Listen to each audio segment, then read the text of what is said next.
പ്രിയപ്പെട്ട വിദ്യാർത്ഥികളെ, രക്ഷിതാക്കളെ, അധ്യാപകരെ, ഇത് മൂന്ന് കൂട്ടർക്കുള്ള വീഡിയോ ആണ് കേട്ടോ. അതുകൊണ്ടാണ് അങ്ങനെ പറഞ്ഞത്. നമസ്കാരം. കേരളത്തിലെ വിദ്യാർത്ഥികൾക്കിടയിൽ, പ്രത്യേകിച്ച് യൂട്യൂബ് ചാനൽ മാത്രം കണ്ട് പഠിക്കുന്ന വിദ്യാർത്ഥികളെ സംബന്ധിച്ച് മാനസിക പിരിമുറുക്കുണ്ടാക്കുന്ന വാർത്തകളാണ് ഇന്ന് വന്നുകൊണ്ടിരിക്കുന്നത്. +1 മാത്സ് പരീക്ഷ, അതേപോലെ SSLC ഇംഗ്ലീഷ് പരീക്ഷ എന്നിവ വീണ്ടും നടത്തിയേക്കുമെന്നതാണ് ഉന്നത കേന്ദ്രങ്ങളിൽ നിന്ന് വരുന്ന വാർത്തകൾ. കഴിഞ്ഞ ക്രിസ്മസ് പരീക്ഷ, ഇപ്പോൾ നടന്നുകൊണ്ടിരിക്കുന്ന ക്രിസ്മസ് പരീക്ഷയിലെ +1 മാത്സ്, അതേപോലെ SSLC ഇംഗ്ലീഷ് പരീക്ഷയുടെ ചോദ്യങ്ങൾ ചോർന്നു എന്നത് വ്യാപക പരാതിയായിട്ട് വന്നിട്ടുണ്ടായിരുന്നു. പരീക്ഷയ്ക്ക് തലേ ദിവസമുള്ള 2 മുതൽ 4 മണിക്കൂർ വരെയൊക്കെ നീണ്ടു നിൽക്കുന്ന യൂട്യൂബ് ലൈവ് ക്ലാസ്സുകൾ ഇന്ന് വ്യാപകമാണ്. എല്ലാ യൂട്യൂബ് ചാനലിലെ ആളുകളും പഴയ ക്വസ്റ്റ്യൻ പേപ്പറും അതേപോലെ വരാൻ സാധ്യതയുള്ള ചോദ്യങ്ങളൊക്കെ ഉൾപ്പെടുത്തിയിട്ടുള്ള ക്ലാസ്സുകൾ ഇന്ന് അധികമാണ്.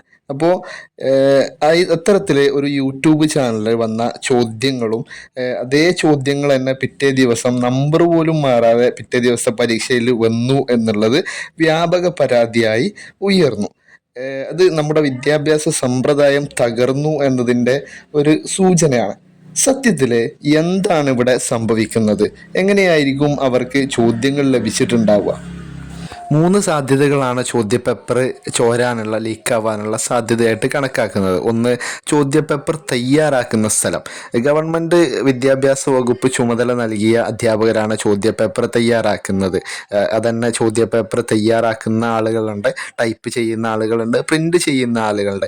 ഇവരുമായി നേരിട്ടോ അല്ലെങ്കിൽ മറ്റുള്ളവർ വഴിയോ, മറ്റുള്ളവർ എന്നതുകൊണ്ട് ഉദ്ദേശിക്കുന്നത് ഇതിൻ്റെ ബ്രോക്കർമാരായിരിക്കും, അല്ലെങ്കിൽ റിട്ടയർമെൻറ്റ് ചെയ്ത ആളുകൾ, ഇപ്പോൾ റിട്ടയർ ചെയ്ത അധ്യാപകരുടെ ശിഷ്യരായിരിക്കും എന്തുണ്ടാവുക, ഇത്തരത്തിൽ ചോദ്യപേപ്പർ തയ്യാറാക്കുന്ന അല്ലെങ്കിൽ ടൈപ്പ് ചെയ്യുന്ന അല്ലെങ്കിൽ പ്രിൻ്റ് ചെയ്യുന്നൊക്കെ ആളുകൾ. അപ്പം അവർ പഠിപ്പിച്ച ആളുകളേക്കാരം. അപ്പോൾ അവർ വഴി സാമ്പത്തികമായോ അല്ലാതെയൊക്കെയുള്ള ഇതൊരു മാഫിയ പോലെ പ്രവർത്തിക്കുന്നു എന്നൊക്കെയാണ് ഇന്ന് വരുന്ന വാർത്തകൾ. അപ്പോൾ അവരുമായിട്ട് ഉള്ള ബന്ധത്തിൻ്റെ അടിസ്ഥാനത്തിൽ ചോദ്യങ്ങൾ ചോരാനുള്ള സാധ്യതയാണ് ഒന്നാമത് കാണുന്നത്. അതായത് ഈ പറഞ്ഞ പോലെ ചോദ്യപേപ്പർ തയ്യാറാക്കുന്ന അധ്യാപകർ അവർ യൂട്യൂബ് ചാനലുമായിട്ട് ബന്ധപ്പെട്ട് ചോദ്യങ്ങൾ അയച്ചു കൊടുക്കുന്നതോ, അല്ലെങ്കിൽ പ്രിൻ്റ് ചെയ്യുന്നവർ പ്രിൻ്റർ എടുത്തിട്ട് കൊടുക്കുന്നതോ, അങ്ങനെയൊക്കെ സാധ്യത. രണ്ടാമത്തെ സാധ്യത എന്ന് പറയുന്നത് BRC ആണ്. അതായത് ചോദ്യപേപ്പർ തയ്യാറാക്കിയ ചോദ്യപേപ്പർ BRCയിലാണ് പിന്നെ എത്തുക. ഓരോ BRCയും ബ്ലോക്ക് റിസോഴ്സ് സെൻ്ററിലും എത്തിച്ച് അവിടെയുള്ള സ്റ്റാഫുകളാണ് ഓരോ സ്കൂളിലേക്കും ആവശ്യമുള്ള എണ്ണങ്ങൾ ബ്രൗൺ പേപ്പർ കവറിലാക്കിയിട്ട് സീൽ ചെയ്തിട്ട് എന്ത് ചെയ്യുന്നത്, അത് കൊടുത്തയക്കുന്നത്. അപ്പം ആ പാക്ക് ചെയ്യുന്ന ഉദ്യോഗസ്ഥർ അല്ലെങ്കിൽ BRCയിലെ ഓഫീസർമാരൊക്കെ അവരുമായിട്ട് ബന്ധപ്പെട്ടുമാവാം ഈ ചോർച്ച. ഇതൊക്കെ വിശദമായിട്ട് അന്വേഷിക്കേണ്ടതാണ്.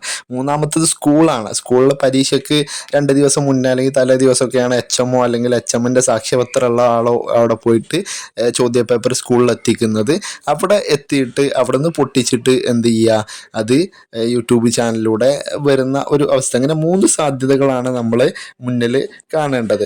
ഇതിൽ വിദ്യാർത്ഥികൾക്കുള്ള നേട്ടം എന്താണെന്ന് ചോദിച്ചാൽ, പരീക്ഷയ്ക്ക് നല്ല മാർക്ക് വാങ്ങാം. ഈ തലേ ദിവസത്തെ ഈ 2 മുതൽ 4, 5 മണിക്കൂർ വരെയൊക്കെ നീളുന്ന ലൈവ് ക്ലാസ്സുകൾ, ചോദ്യപേപ്പർ ഡിസ്കഷനൊക്കെ കേട്ടാൽ തന്നെ എന്ത് ചെയ്യും, പിറ്റേ ദിവസത്തെ പരീക്ഷയ്ക്ക് ഈ പറഞ്ഞ പോലെ ഏതാണ്ട് ഒരുപാട് ചോദ്യങ്ങളാണ് അതിലുണ്ടാവുക.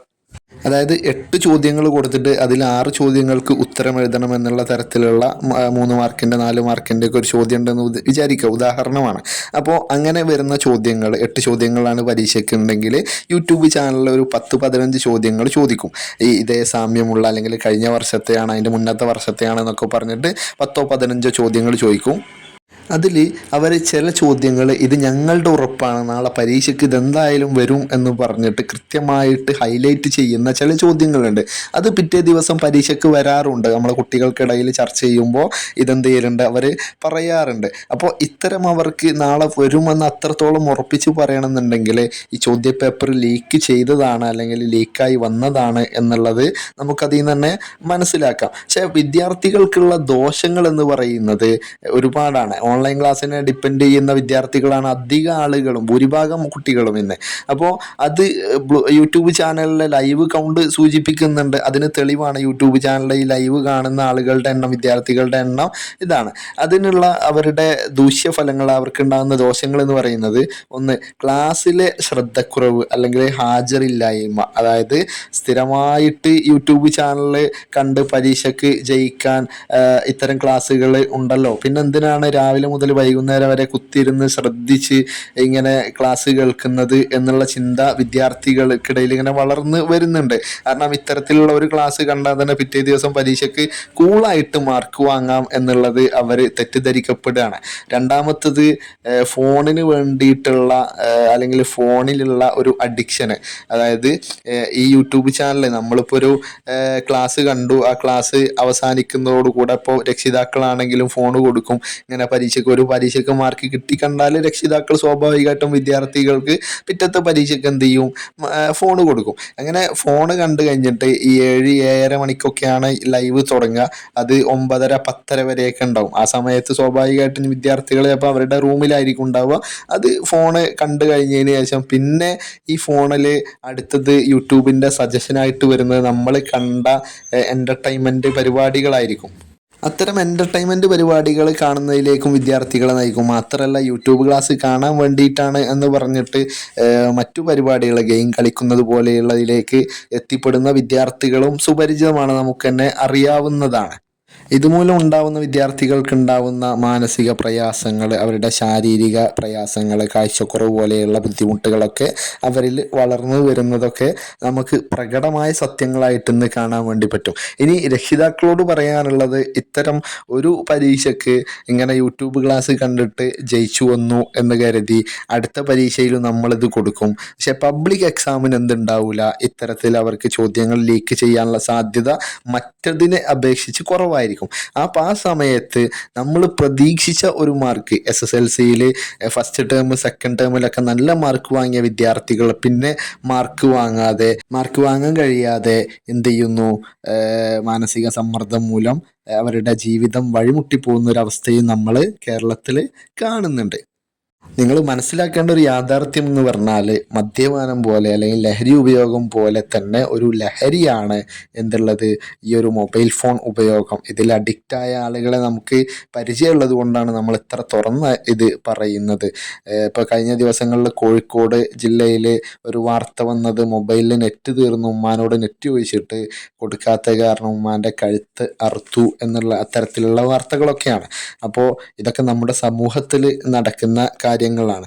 നമ്മൾ നമ്മുടെ ചാനലിലെ വീഡിയോകൾ, ക്ലാസ്സുകൾ, അറബിക് ക്ലാസ്സുകളൊക്കെ അപ്ലോഡ് ചെയ്യാറുണ്ട്. നമ്മൾ വിദ്യാർത്ഥികളോട് പലപ്പോഴായിട്ട് പറഞ്ഞിട്ടുണ്ട്, നമ്മൾ വീഡിയോ അപ്ലോഡ് ചെയ്യുന്നത് സ്ഥിരമായിട്ട് തന്നെ കണ്ട് പഠിക്കാൻ വേണ്ടിയിട്ടല്ല.